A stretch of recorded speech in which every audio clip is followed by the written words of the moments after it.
ای الاسلام افضل، اللہ کے نبی یہ سارے مسلمان ہیں، مسجد میں بیٹھے ہیں، خطبہ جمعہ سنتے ہیں، آپ بتائیے ان میں سے افضل کون ہے؟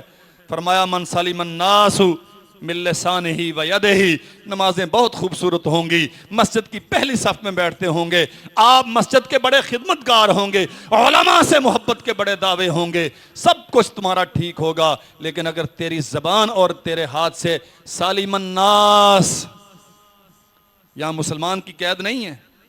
جو تیرے محلے میں صفائی کرنے والا عیسائی آتا ہے اسے بھی تجھ سے محفوظ ہونا چاہیے، جو تیرا متحد کوئی چوڑا چمار کوئی کمین تیرے متحدی میں اللہ نے دیا ہے، اسے بھی تیری زبان اور تیرے ہاتھ سے، اس کی بھی سیلف رسپیکٹ ہے، اس کی بھی عزت نفس ہے، اس کا بھی جسم ویسے ہی نازک ہے جیسا تیرا نازک ہے، تجھے کوئی حق نہیں ہے اپنے حد سے تجاوز کرنے کا۔ تو اگر اچھا اسلام چاہتا ہے، بہتر مسلمان بننا چاہتا ہے، اپنے ہاتھ اور اپنی زبان کے استعمال کو دیکھ لے، اگر لوگ اس سے محفوظ ہیں تو بہترین مسلمان ہے، مگر نہ تیری نمازیں شاید تجھے بچانے کے لیے کافی نہ ہوں۔